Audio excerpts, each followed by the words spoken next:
మీరు 12 సంవత్సరాల పాటు అఖండ బ్రహ్మచారిగా అనగా భగవత్ బ్రహ్మచర్యంలో ఉండగలిగితే వేరే ఇతర సాధన లేకుండానే మీరు తక్షణమే భగవంతుని సాక్షాత్కరించుకుంటారు.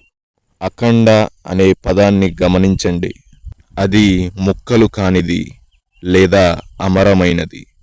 12 సంవత్సరాలు అవిచ్ఛిన్నమైన బ్రహ్మచర్యం పాటించిన వ్యక్తి 12 పాటు వీర్యపు చుక్కని కూడా బయటకు రానివ్వని అఖండ బ్రహ్మచారి అవుతాడు.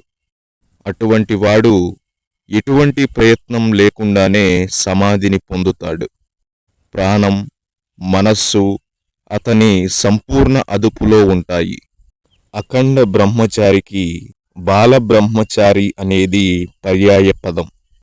అతను ధ్యాన సాధన చేయనవసరం లేదు.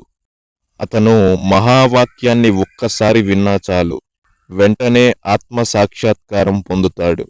కానీ అఖండ బ్రహ్మచారులు చాలా చాలా అరుదు. కానీ కొందరు ఉన్నారు. మీరు కూడా చిత్తశుద్ధితో ప్రయత్నిస్తే అఖండ బ్రహ్మచారి కావచ్చు. అయితే ప్రతిచర్య విషయంలో మీరు చాలా జాగ్రత్తగా ఉండాలి.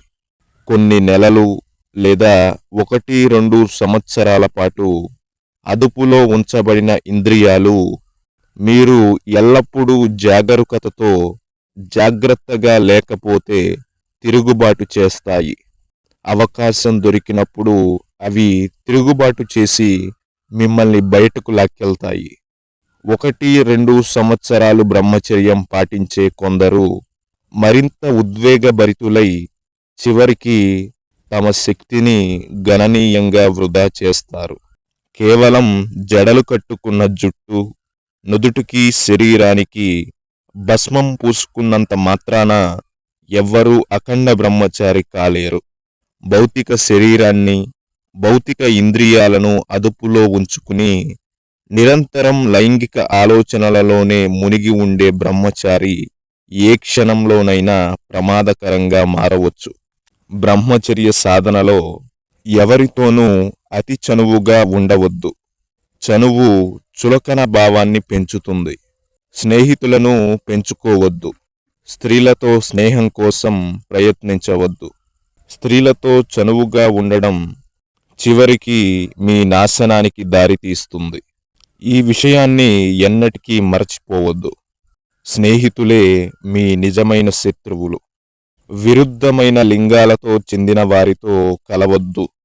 ఎందుకంటే మాయ అంతర్వాహికల ద్వారా ఎంత రహస్యంగా పనిచేస్తుందంటే మీ నిజమైన పతనం గురించి మీకే తెలియకపోవచ్చు. మీరు వ్యభిచారం చేసి ఆపై పశ్చాత్తాపపడతారు. అప్పుడు మీ శీలం, మీ కీర్తి మాయమవుతాయి.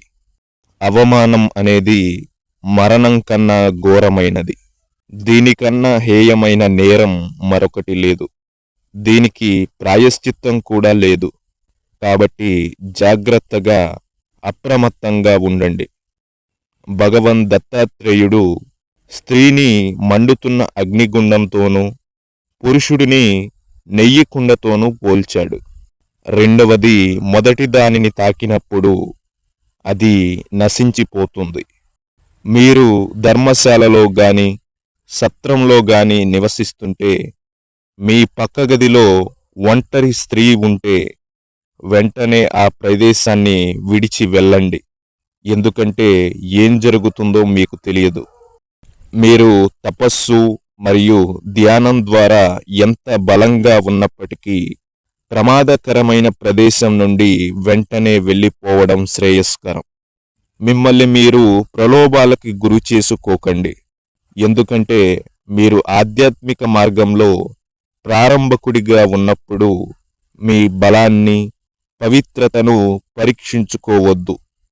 పాపాన్ని, అపవిత్రతను ఎదుర్కొనే ధైర్యం మీకు ఉందని చూపించడానికి మీరు నవయవ్వనంగా ఉన్నప్పుడు చెడు సహవాసాల్లోకి తొందరపడి వెళ్ళవద్దు.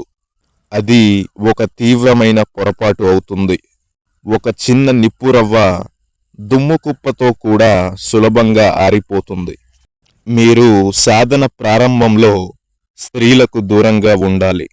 మీరు బ్రహ్మచర్యంలో సంపూర్ణంగా రూపుదిద్దుకుని సుస్థిరంగా స్థిరపడిన తరువాత మీ శక్తిని పరీక్షించుకోవచ్చు.